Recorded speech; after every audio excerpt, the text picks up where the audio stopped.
வணக்கம் மக்களே. 2 நாள் லீவில் நமக்கு ஊருக்கு வந்தாச்சு. இன்றைக்கி எதை பற்றி வீடியோ பார்க்க போகிறேன்னு பார்த்தீங்கன்னா, ஆல்ரெடி காமிச்சிருந்தால சாத்துக்குடி, அது நல்லா இப்போ ஓரளவுக்கு சைஸாக வர ஆரம்பிச்சிருக்கு. பாருங்கள், ஒரு 7 காய்கிட்ட இருக்குது. நல்லாயிருக்கு. இது நம்ம ஏர் லேயரிங் பண்ண கொய்யா செடி எவ்வளோ சூப்பராக இருக்குது பார்த்தீங்களா? அதில் பூவு பிஞ்சுலாம் எடுத்துருக்கு, சூப்பராக இருக்குது. இந்த செடி வந்து நம்மளே கிராஃப்ட் பண்ணது சாத்துக்குடி தான். எப்படி கிராஃப்ட் பண்ணோன்னா, கீழே இருக்கிறது பப்ளி மாஸ் செடி, அது சாப்பிட்டு விதை போட்டு வளர்ந்தது. அதில் இந்த சாத்துக்குடியிலேருந்து ஒட்டு எடுத்து கிராஃப்ட் பண்ணது இது. இது ஏர் லேயரிங் பண்ண செடி.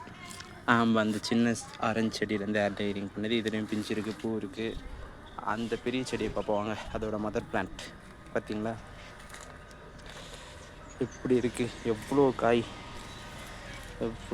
கொத்து கொத்தா காய் எடுத்துருக்கு.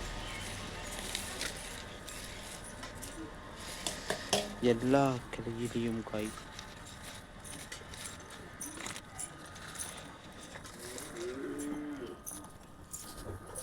நம்ம ஆல்ரெடி ஏர் லேயரிங் போட்டதில் கூட இப்போ வேறு வந்திருக்கு, தெரியுதுங்களா? வெள்ளை கலரில்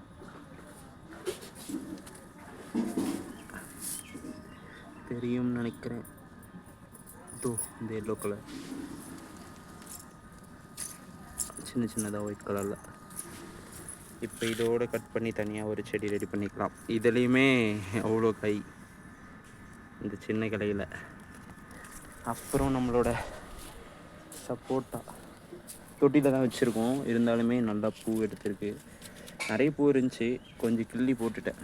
இதோ இப்போ தான் கிள்ளினது. இந்த பால் வந்திருக்க இடம்லாம் பூ இருந்த இடம்லாம். ஏன் இந்த சின்ன ஸ்டேஜில் அலோவ் பண்ணக்கூடாது, அப்புறம் செடி வளராது, அதனால் கிள்ளி போட்டாச்சு. இது ஒரு ஆரஞ்சு செடி. இதுவுமே ஏர் லேயரிங் பண்ணி ரெடி பண்ணது தான். இப்போ தெரியுதுங்களா? சூப்பராகும். இது நம்ம வீட்டில் இருக்க மாமரம், சின்ன செடி தான். ஆனால் வாங்கி வச்சு ரொம்ப வருஷம் ஆயிடுச்சு, 3 வருஷம் கிட்ட ஆயிடுச்சு. இது நம்ம வீட்டில் இருக்க இன்னொரு சப்போட்டா செடி. இதுலேயுமே பாருங்களேன், இதான தரையில் தான் வச்சுருக்கோம். இதுலேயுமே எவ்வளோ பூ எடுத்துருக்கு, தெரியுதுங்களா? பூக்கள். செடி நல்லா சூப்பராக வளருது. சின்ன செடி தான். ஆனால் அடுத்து வாங்க இன்னொரு இடத்துக்கு போவோம். இது நம்ம வீட்டுக்கு சைடில். இது ஒரு ரோஸ், ஆந்திரா பன்னீர் ரோஸ். நான் முன்னாடி ஒரு ஏர் லைனிங் பண்ண கொய்யா செடி காட்டினேன்ல, இதில் இருந்து பண்ணது தான். இந்த செடி நம்ம ஆல்ரெடி வீடியோவில் பார்த்துருப்போம். எவ்வளோ பிஞ்சு, அப்போ வெறும் பூவாக இருந்துச்சு, இப்போ எல்லாமே பிஞ்சாகிடுச்சு. இதை பாருங்கள், எல்லாமே பிஞ்சு, நிறைய பிஞ்சு இருக்குது. ஆனால் இவ்வளோ பிஞ்சு இருக்கிறதுனால சைஸ் வருமா என்னன்னு தெரியல, பார்ப்போம். இதுலேயுமே நிறைய பிஞ்சு எடுத்துருக்கு. இது ஆப்பிள் பேர், சீமை இலந்தை, தெரியுதுங்களா? பிஞ்சு நிறைய இருக்கும். இதோ அதெல்லாம் பிஞ்சு தான். மரம் ஃபுல்லாகவே இருக்குது. இது கிரேப்ஸ், திராட்சை, பன்னீர் திராட்சை.